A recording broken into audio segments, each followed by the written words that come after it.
Tu n'es pas comme les autres. Une différence incompréhensible t'empêche d'être comme les autres.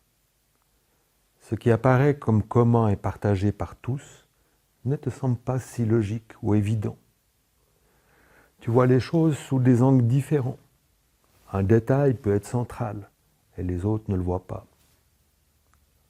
On dit que tout le monde est unique, mais quand tu affirmes ta différence, on te reproche d'être différent. Quand tu fais un gag, personne ne te comprend et on te trouve insolent. Quand les autres font des gags, tu ris parfois, par politesse, mais tu ne comprends pas vraiment ce qui est drôle. Souvent, on te dit « Allez, rentre dans le moule, ne sors pas trop du cadre ». Mais tu n'es ni un gâteau, ni un tableau. C'est parfois difficile de comprendre le langage figuré. Une chose qui te convient bien, c'est d'être en sécurité chez toi. Cela te ressource, t'apaise, te permet de trouver ton équilibre.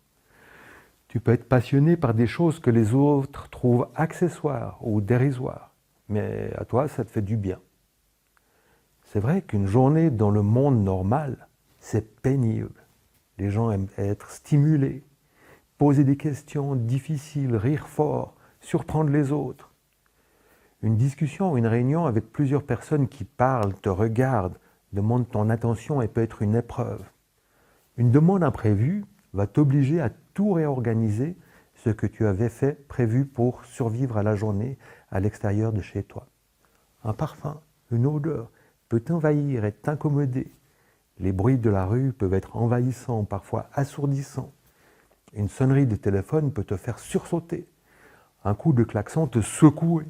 Cela peut te prendre au moins 1 heure pour récupérer. Tu es hypersensible à l'environnement, alors que tout le monde pense que tu ne l'es pas, car tu te retires pour te protéger, car toutes ces stimulations t'épuisent. Le pire, c'est la visite médicale, l'examen, l'hôpital, les urgences. Il y a beaucoup de stimulation, de bruit, d'odeur à gérer, à supporter. C'est un environnement difficile à comprendre quand tu n'y travailles pas. C'est plein d'imprévus et de règles tacites, difficiles à décoder. Les gens sont stressés, les couloirs longs et aveugles, éclairés par des néons éblouissants. Les indications parfois compliquées à comprendre.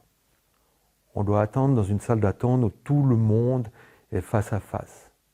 On te pose des questions compliquées. Et le pire, c'est que c'est un endroit où on va te toucher, t'examiner, te faire des choses qui font peur. Comme certaines zones de ton corps sont hypersensibles, on va certainement te faire mal. Toi qui ne supportes déjà pas l'étiquette de chemise ou les coutures des vêtements, tu dois parfois les porter à l'envers. Tu risques de faire une attaque de panique, voire un effondrement autistique. Souvent, tu préfères avoir mal, être malade de ton côté, pour éviter ces stress. Tu as de la peine à t'adapter au monde, mais tu fais déjà beaucoup de pas en direction des autres. Pourquoi les autres ne pourraient pas faire un pas vers toi ?